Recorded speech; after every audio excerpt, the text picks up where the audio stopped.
Pensador Selvagem apresenta A Festa e a Luta, a história da música dos Racionais MCs.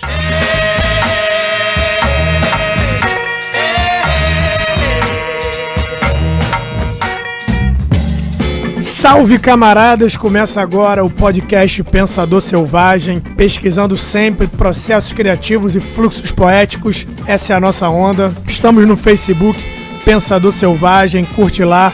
Hoje vamos contar a história dos Racionais MCs e suas relações com o rap, com a música brasileira, com a música americana, com a cidade de São Paulo e com questões culturais mais amplas. Podcast Pensador Selvagem, a festa e a luta, a história da música dos Racionais MCs. Você está ouvindo o podcast do Pensador Selvagem. Parte 3. Em São Paulo, Deus é uma nota de 100. Salve, camaradas! A gente começa mais uma parte aqui do nosso podcast, a festa e a luta, história da música dos Racionais MCs. Como a gente viu no episódio anterior, a gente não pode pegar o rap isoladamente, considerá-lo isoladamente, tem que entender ele dentro de uma lógica da música negra como um todo, dentro do aspecto desse Atlântico Negro, desse continente musical e cultural surgido a partir da escravização dos negros africanos.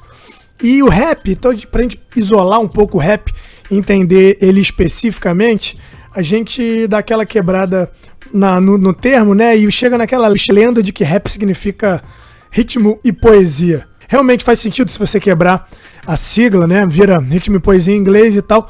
Mas você tem algumas indicações de que rap pode ser algo anterior a isso. Porque tem o nome de um importante líder do movimento dos Panteras Negras, o H-Rap Brown. Ele é anterior à palavra rap para designar um gênero musical. E a própria palavrinha rap, ela pode significar uma batida na porta, um som, uma censura, uma punição, uma conversa informal, um bate-papo, uma pancada. Pode significar vociferar, praguejar, condenar, censurar, conversar. São palavras que estão na língua inglesa e que podem ser...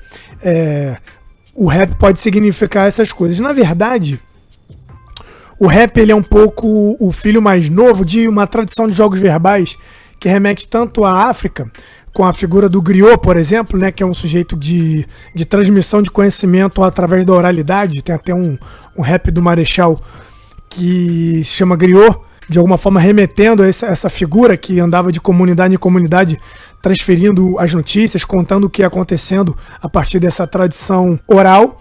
Mas você tem outros jogos verbais que são anteriores ao rap e que tem como muita importância a questão da fala, como, por exemplo, os dozens, os soundings, os toasts, né, que são brindes, que são, em geral, jogos de autoelogio e detração do sujeito que está na sua frente, um ancestral evidente da roda de rap, né, da rinha de rap, onde os rappers se enfrentam e tem que, de alguma forma, se autoelogiar e detratar o outro MC em frente a partir da determinação do beat. Dá pra pensar nisso também na roda de samba, né? Onde você tem os instrumentistas improvisando o canto em cima do samba a partir dos seus cotidianos, das suas vivências. Eles vão, em geral, fazendo brincadeiras um com o outro, falando de si. É uma coisa que também pode ser um ancestral aí da oralidade presente no rap.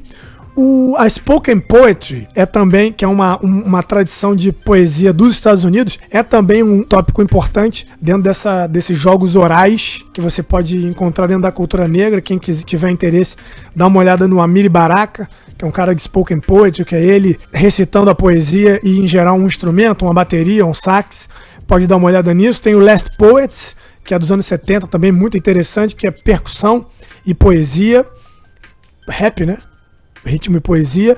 E tem uma figura chamada Gil Scott-Heron, que é um camarada fenomenal, que tem a música ícone, né? The Revolution Will Not Be Televised, que é uma frase reiteradamente utilizada nos raps, e é alguma coisa que é inclusive um símbolo da cultura do hip hop.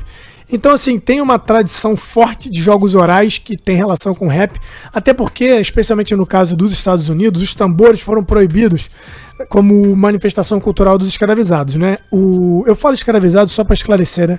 Falo escravizados porque escravizados é um termo que problematiza a condição do escravo, porque escravo parece que é alguma coisa natural, alguma coisa que sempre foi assim. Escravizado deixa muito claro que teve uma ação externa sobre aqueles corpos e que colocaram aquelas pessoas nessa situação, o que configura um gigantesco holocausto na história da humanidade, né? Você tem uma expropriação de gente sequestrada e trazida para fazer uma máquina econômica colonial funcionar, que é um holocausto gravíssimo dentro da história da humanidade, com milhões de assassinatos, um terror incrível que não tem limite, da gente estar sempre descobrindo coisas novas às quais os escravocratas submetiam os trabalhadores forçados.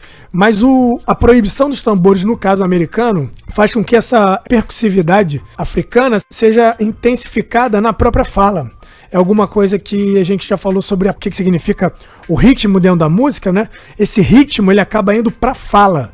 Ele acaba sugerindo uma fala swingada, uma fala gingada, uma fala sinuosa, que é evidente a relação com a fala do MC, né? Que ele vai expandindo a letra em cima do groove. Alguma coisa que a gente pode ver também no jive talking, que é a forma de falar dos radialistas jamaicanos, que impressionou muito os primeiros MCs. Aquela forma de falar da rádio, do radialista, que de alguma forma vai ser reproduzida nas festas, onde vai estar o beat acontecendo e de alguma forma você tem um mestre de cerimônias que começa a explicar um pouco o que está acontecendo, fazer uns anúncios, tentar animar a festa, e essa fala durante a música ela vai ser super sinuosa. Esse tipo de fala, então, ele vai ser praticamente essa que é a ourivesaria do MC, né? Do cara que de alguma forma vai falar de si, vai falar da comunidade, vai ter uma fala metafórica e vai começar a construir essa poética do MC, que nasce fundamentalmente em Nova York no final dos anos 70, que é um momento de Nova York muito delicado do ponto de vista social, porque você tem a implementação aguda do neoliberalismo, né, da fase neoliberal do capitalismo contemporâneo, pelo Ronald Reagan, que fundamentalmente faz com que a cidade de Nova York, especialmente o Bronx do Sul, passe por um processo de gentrificação, que é mais ou menos o poder público deixa uma parte da cidade deteriorar para de alguma forma depois entrar ali e renovar aquela parte, vendendo aquele espaço a custos altos e com uma relação muito estreita com a especulação imobiliária. Você tem uma crise de desemprego, porque o neoliberalismo ele significa a ausência, né, a retirada do Estado no comando da economia, pelo menos num tipo de gestão da economia. Não significa um controle total da economia, mas algum tipo de organização do mercado. E a gente sabe que o mercado capitalista, sem algum tipo de regulação, sem algum tipo de regulamentação, o que ele gera é desemprego e miséria, e é o que acontece um pouco no cenário desse Bronx do Sul, que tem o seu tecido social fartamente deteriorado nesse contexto. Então você tem fundamentalmente esse processo de gentrificação, o desemprego, né? Você tem muita gente desempregada, você tem favelização, a perda de qualidade nas moradias, as remoções, pessoas que vão sendo retiradas das suas casas para que obras de gentrificação sejam feitas, e o crime, que é, em alguma medida, uma consequência disso. Você tem uma situação muito grave socialmente no Bronx, nessa época, no final dos anos 70. E aí o rap nasce, e aí é muito fabuloso realmente pensar e ver como isso acontece. O rap nasce como uma resposta a essas condições absolutamente adversas, uma forma poética de sair dessa adversidade, que é alguma coisa que o Brown fala no Vida Louca 1, né? Até no lixão nasce flor, assim, a situação de alguns bairros, de algumas comunidades que vem a sua qualidade de vida deteriorar absurdamente, e de alguma forma os jovens nas quadras de basquete, nos seus momentos de lazer e eventualmente com alguma relação com o crime, acabam criando uma forma artística, uma forma musical para de alguma forma expressar aquela circunstância. As quadras de basquete são fundamentais no surgimento do hip hop, né? As pessoas estavam ali, um intervalo de outro jogo, botavam uma fita com um beat, na outra fita iam gravando o improviso que faziam na hora, uma coisa absolutamente interessante de ver naquele momento de nascimento. Tem um elemento interessante que é o elemento tecnológico, né? Porque para você fazer o rap você precisa recortar uma música que já existe para fazer o sample, e aí os jovens do Bronx que fizeram inicialmente esse tipo de procedimento eram jovens que não tinham graduação, eles faziam um curso técnico. Então eles eram treinados para serem técnicos de elétrica, de eletrônica, e isso dá para eles a destreza, o conhecimento de poder fazer esse tipo de recorte e juntar música que já existe, pegar um fragmento, juntar com um fragmento de uma sirene tocando, um fragmento de um programa de televisão e de alguma forma criar ali a narrativa sonora não verbal do rap. É muito interessante também porque isso questiona a própria ideia de autoria, né? E você tem aí uma tradição ocidental do sujeito que cria do zero, do sujeito que cria a sua obra a partir de uma ideia original. E nesse caso da música negra, do rap, você tem uma tradição de diálogo entre uma música já existente. Isso é muito caro a certas tradições culturais africanas, né? Você pensar que você está aqui e você está aqui porque outros já estiveram aqui, você está sempre dialogando com aqueles que vieram antes de você e com aqueles que virão depois. E de alguma forma o sample ele estabelece esse diálogo entre o sujeito que está fazendo música hoje e aquele sujeito que fez música em algum momento anterior. É muito comum no blues isso também, né? Você vê os blues, eles se parecem muito uns com os outros, mas você nunca acha que alguém está copiando alguém, porque na verdade você pega um material que já existe e dá um tratamento seu próprio, né? Singular. Isso é alguma coisa muito comum na tradição musical da diáspora africana. Outra coisa muito interessante é a questão da como esse engenho técnico ele tem uma relação com a falta de dinheiro, porque você cria uma forma de fazer música sem ter instrumentos, que é alguma coisa muito cara de comprar, né, instrumentos. Você cria música sem poder fazer aula de instrumentos, sem poder contratar uma banda. Então, assim, você consegue fazer música sem instrumentos, o que, de certa forma, dá pra gente ver também como uma tática política, né, de resistência. Você consegue ultrapassar uma limitação material e produzir riqueza artística, riqueza poética a partir disso. E é alguma coisa que tá no coração do hip hop, né? Essa ultrapassagem de uma limitação cognitiva, de uma limitação material, de uma limitação econômica através da arte. E aí, no contexto ali da origem mesmo do hip hop, você tem 3 figuras que são centrais, que vão de alguma forma organizar todos esses aspectos aí do nascimento do hip hop que eu tô narrando para vocês, que é a figura do Kool Herc, um jamaicano imigrado, que é o cara que vai organizar as festas, né, as famosas festas de quarteirão, as block parties, que vão de alguma forma organizar uma comunidade em torno daquela música, né? O Kool Herc é essa figura que desempenha esse papel. Você tem uma outra figura que é o Grandmaster Flash, que é o cara mais do engenho musical, é um cara com a destreza especial nos toca-discos, ele inventa a forma de fazer o sample. No filme The Get Down você vê isso claramente, né? A figura que consegue de alguma forma fazer com que aquele beat, aquele fragmento de uma música fique tocando eternamente, e você pode fazer o flow, colocar o flow verbal em cima daquilo. E o Afrika Bambaataa, que pra nós aqui é muito, muito importante, que é o cara do quinto elemento, né? No hip hop, no movimento hip hop, tem o primeiro elemento, que seria a música, o MC, o grafite e o break. Então são 4 elementos aí que compõem o hip hop, e o Afrika Bambaataa seria o homem do quinto elemento. O quinto elemento é alguma coisa como a consciência, o conhecimento, o que remete a gente para essa história, essa compreensão da história da cultura negra anterior ao hip hop, né? Que é muito comum dentro das narrativas dos MCs, ficar remetendo a uma certa tradição histórica negra. E dá para pensar também que esse quinto elemento é uma forma de consciência na medida em que introduz ali um elemento político. E esse elemento político ele vai fazer fundamentalmente, que é uma coisa também muito engenhosa do ponto de vista artístico, do ponto de vista humano também, que é um pouco transformar aquele embate de gangues que você começava a ver intensamente no contexto do Bronx, transformar esse embate de gangues em embate físico, né, que gera morte, violência e tal, você transformar esse embate violento num embate artístico. E aí você vê o tempo inteiro esse embate, ele tá presente no hip hop, com a disputa entre MCs, ou ele tá presente no break. Você tem o tempo inteiro disputa, uma disputa que é artística ao invés dela ser física, o que termina em morte. Você vê isso também na série The Get Down, claramente, né? Toda vez que você tem um conflito agudo entre grupos e que você fala agora vai ter a violência, o combate da violência ele é substituído por uma forma de expressão artística, o que é muito interessante. E esse quinto elemento, então, ele é uma das principais chaves para a gente entender o fator político dentro do hip hop, né? Que é alguma coisa que os Racionais vão expressar tão claramente no sentido de dar um senso de comunidade e dar um sentido político para aquela música, essa coisa do quinto elemento. Então o Grandmaster Flash, o Kool Herc e o Afrika Bambaataa são 3 figuras especiais na história do hip hop no contexto de Nova York.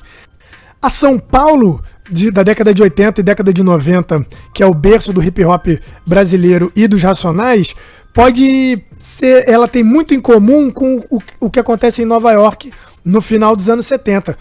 Se em Nova York, no final dos anos 70, você tem um impacto, o Bronx sofrendo o impacto das políticas neoliberais do Reagan, década de 80, em São Paulo, nos anos 90, você tem um impacto das políticas neoliberais do Fernando Henrique Cardoso, que faz com que o Estado, mais uma vez, se retire da vida social cada vez mais intensamente, fazendo com que o mercado produza suas consequências nefastas, que a gente sabe que é isso que ele faz, né? Então, nos anos 80, você tem ainda no governo Sarney, uma inflação galopante, faz com que os preços subam e o dinheiro valha muito pouco. Nos anos 90, você tem um intenso processo de favelização. Em São Paulo tem uma oposição muito curiosa entre centro e periferia, né? Você tem espaços distintos entre centro e periferia, mas isso nem sempre foi assim. As classes populares, elas ficavam no centro, e em algum momento elas são expulsas do centro por um processo de gentrificação e vão para a periferia.